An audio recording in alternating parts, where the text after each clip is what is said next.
আমার তো তোমার সাথে কথা বলতে বেশ ভালো লাগে। তাই? তাহলে আমার সঙ্গে প্রেম করবে? হ্যাঁ, প্রেম মানে আমি মানে কি হলো? বীরত্ব সব কোথায় গেল? 4 অক্ষরের একটি শব্দ পরকীয়া, কিন্তু এর ঝাঁজ অতি মারাত্মক।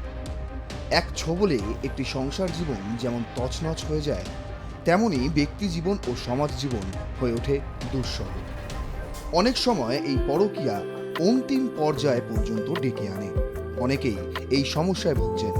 আর মোবাইল ফোন ও ইন্টারনেটের ব্যবহার বেড়ে যাওয়ার পর পরকীয়ার হার আরও বেড়ে গেছে। তুমি শুধু রাজি কিনা সেটা আগে বলো। আমি তো কবে থেকে এই দিনটার জন্য অপেক্ষা করে আছি। ব্যাস, তাহলে সব ঠিক আছে। তাহলে আমি সব ব্যবস্থা করে ফেলি। কিন্তু আমার না কেমন ভয় ভয় করছে। ধুর, ভয় কিসের?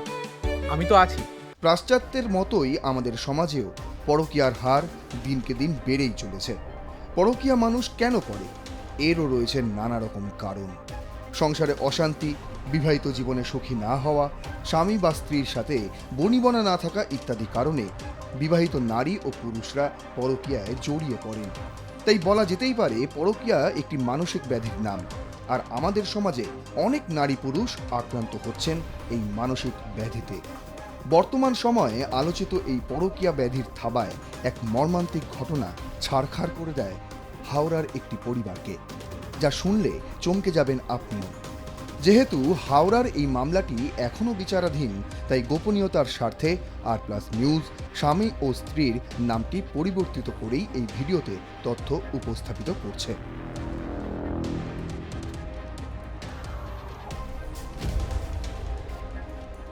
হাওড়ার জামাকাপড়ের ব্যবসায়ী নরেশ সাউয়ের সঙ্গে স্ত্রী নীতা শর্মার ভালোবাসার সম্পর্ক গড়ে ওঠে। 5 থেকে 6 বছরের প্রেম কাহিনী বিয়েতে পরিপূর্ণতা পায় 2020 সালের ডিসেম্বরে। বিয়ের আগে দুজনেই লুকিয়ে কোর্ট ম্যারেজও করে ফেলেন। এ পর্যন্ত সবকিছু ঠিকঠাকই চলছিল। এ বিষয়ে কি বলছেন নরেশের দিদি, শুনুন। हमारी भाई की मैरिज हुई थी 11 दिसंबर। वो लव मैरिज थी। 5-6 साल का रिलेशनशिप था उसका। तो घर में उन लोग पहले से ही कोर्ट मैरिज कर चुके थे। दोनों एग्री थे, कोर्ट मैरिज कर चुके थे। 11 दिसंबर को हम लोग उसका सोशल मैरिज करवाए थे, प्रॉपर वे में सब कुछ। उसके बाद सब कुछ सही चल रहा था। এবার এখানে একটা কোনো কাজ খুঁজে নাও না।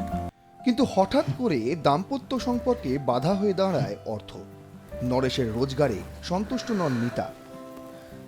এখানে কাজ কোথায়? যাকে তুমি কোনো চিন্তা করো না, আমি কিছু না কিছু একটা ব্যবস্থা করবো। এ নিয়ে নরেশকে একাধিকবার খোঁটাও শুনতে হয়েছে নীতার। একদিন হঠাৎই নীতা বলে সে দিল্লি যাবে।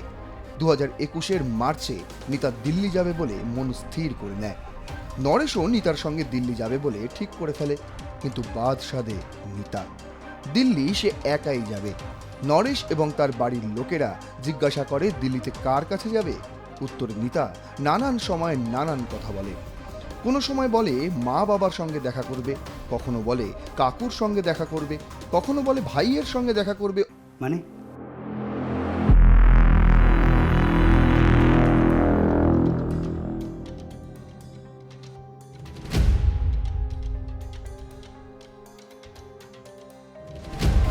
অবশেষে স্বামী নরেশকে না নিয়েই দিল্লি চলে যায় নীতা।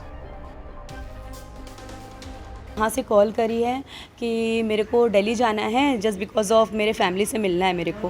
तो हम लोग उसको मना किया कि मम्मी पापा से क्यों मिलना है जब शादी में नहीं आए। तो फिर वो दूसरी टाइम कॉल करके बोलती है कि मेरे को मेरे अंकल से मिलना है। हम लोग बोले कौन से अंकल?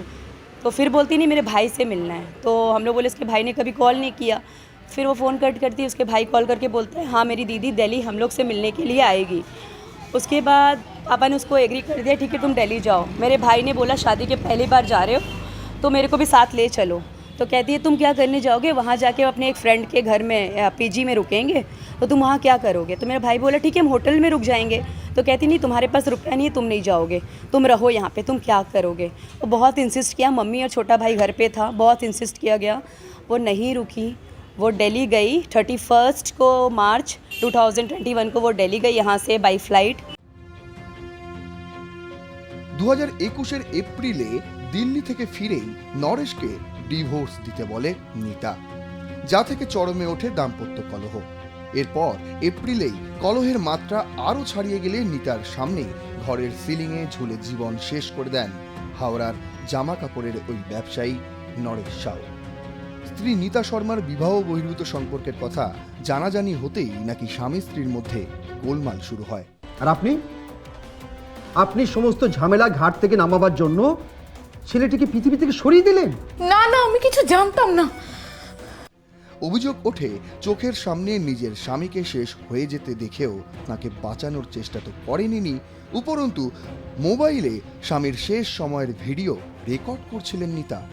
সেই ভিডিও সামনে এসেছে, যা এখনো তদন্তনাধীন। 8 की नाइट को अराउंड 8 PM हम लोग को मेरे लैंडलॉर्ड का कॉल आता है। लैंडलॉर्ड का कॉल आता है कि आप लोग के घर में कुछ हो रहा है। तो पापा को मेरे को कॉल किया गया। पापा, हम मम्मी पापा सभी प्रेजेंट थे। तुरंत में पापा ने बोला क्या हुआ भैया, क्या हुआ? तो बोले नहीं, आप कॉल करिए। मेरे भाई को पापा ने कॉल लगाया, नहीं रिसीव हुआ। उसके फ़ोन में हम लोगों ने उसका फ़ोन एक्चुअली में ले लिया था, क्योंकि वहीं से वो भागने का प्लान कर रही थी। किसी ने उसको नोट किया कि वो भाग रही थी, क्योंकि मासी ने उसको पकड़ के अपने गाड़ी में बिठाया कि घर चलो। वो वहीं से भाग रही थी, हॉस्पिटल से ही। और तो हमने बोला उसका फ़ोन रख लो।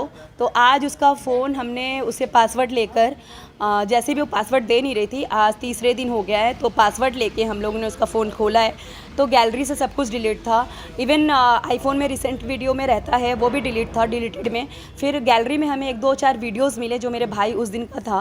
तो प्रेजेंट में वो लोग दोनों आपस में, मेरे भाई उसको बोल रहा था कि किसी के साथ बात हुई है, आप दिल्ली में किसी के साथ थे, मैं देख चुका हूँ, मुझे क्लियर बता दो। জীবন শেষ করেছেন স্বামী, হাসতে হাসতে নাকি ভিডিও করেছেন স্ত্রী। হাওড়ার ব্যবসায়ী নরেশ সাউয়ের মৃত্যুর ঘটনায় এমনই চাঞ্চল্যকর অভিযোগ তুলে পুত্রবধূর দৃষ্টান্তমূলক শাস্তির দাবিতে সরব হন নরেশের বৃদ্ধ বাবা। থানায় পুত্রবধূর বিরুদ্ধে ছেলেকে অন্তিম সিদ্ধান্ত নিতে প্ররোচনা ও মানসিক অত্যাচারের অভিযোগ দায়ের করেন তিনি। দাবি তোলেন সিআইডি তদন্তেরও।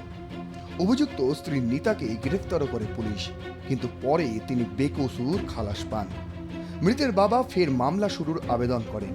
মর্মান্তিক এই ঘটনায় ছেলের পক্ষের আইনজীবী হয়ে মামলা লড়ছেন আইনজীবী বিক্রম মজুমদার। হাইকোর্ট হয়ে আদালতের নির্দেশে হাওড়া গোয়েন্দা শাখার পুলিশ তদন্ত করছে। এই মামলার প্রেক্ষাপটটা সংক্ষেপে বললে, এপ্রিল 2021 সালে হাওড়া জেলার অন্তর্গত একটি থানায় একটি এফআইআর দায়ের করা হয়। এফআইআরটি দায়ের করেন ভিকটিমের বাবা তার বৌমার এগেনস্টে, এবং সেই এফআইআরের ভিত্তিতে উক্ত মামলার আসামি পক্ষ দীর্ঘদিন পুলিশ কাস্টাডি এবং জুডিশিয়াল কাস্টাডিতে ছিলেন। সাবসিকুয়েন্টলি তখনকার তদন্তকারী অফিসার অক্টোবর 2021 সালে ফাইনাল রিপোর্ট ফাইল করেন। উনি ফাইনাল রিপোর্ট ফাইল করেন অ্যাজ মিস্টেক অফ ফ্যাক্ট, এবং মাননীয় আদালতের কাছে আর্জি করে যে উক্ত মামলার আসামি পক্ষকে খারিজ করা হোক। আমার সাথে আমার ক্লায়েন্ট অর্থাৎ ভিকটিমের বাবা যোগাযোগ করেন নভেম্বর 2024 সালে। আমি মামলার ফ্যাক্টটা পুরো স্টাডি করার পরে একটি নারাজি পিটিশন ফাইল করি before the court of the learned chief judicial magistrate Howrah. Learned court হিয়ারিংয়ের পরে অর্ডার দেন ফর ফার্দার ইনভেস্টিগেশন। তারপর আমি অনারেবল হাইকোর্টে একটি রিট পিটিশন ফাইল করি, এবং সেখানে আমাদের বক্তব্য ছিল যে এই মামলাটি যেন কোনো ইন্ডিপেন্ডেন্ট বা কোনো হায়ার ইনভেস্টিগেটিং অথরিটি তদন্ত করে। দীর্ঘদিন শুনানির পরে আমরা অনারেবল হাইকোর্টের থেকে সেই মর্মে অর্ডারও পাই। এই মামলায় খুবই একটা গুরুত্বপূর্ণ বিষয়, সেটি হচ্ছে ফরেন্সিক অ্যানালিসিস একটি মোবাইল ফোনের, এবং সেই মোবাইল ফোনে একটি ভিডিও রেকর্ড করা হয়, যেটা একটা ক্রুশাল পিস অফ এভিডেন্স এই মামলায়। প্রাথমিক তদন্তে সেই মোবাইল ফোনটি ফরেন্সিক অ্যানালিসিসের জন্য পাঠানো হয় না, এবং সেই মর্মেই আমরা আদালতের কাছে আর্জি করেছি যাতে সেটি ফরেন্সিক অ্যানালিসিসের জন্য পাঠানো হয়। এই মামলাটি এখন ফার্দার ইনভেস্টিগেশন স্টেজে আছে, যেটা তদন্ত করছে হাওড়া ডিটেকটিভ ডিপার্টমেন্ট। এই অবস্থায় নরেশের জীবন শেষ করা ও তার আগের মুহূর্তের দুটি ভিডিও প্রকাশ্যে এসেছে।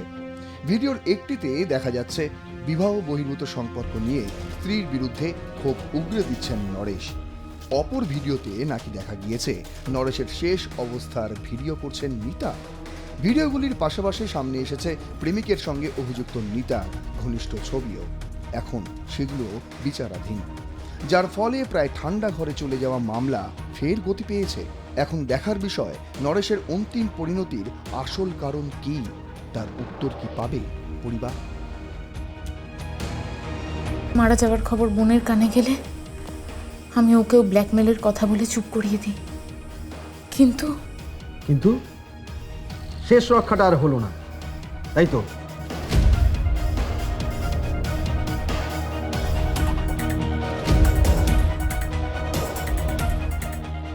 ব্যুরো রিপোর্ট, আর প্লাস নিউজ।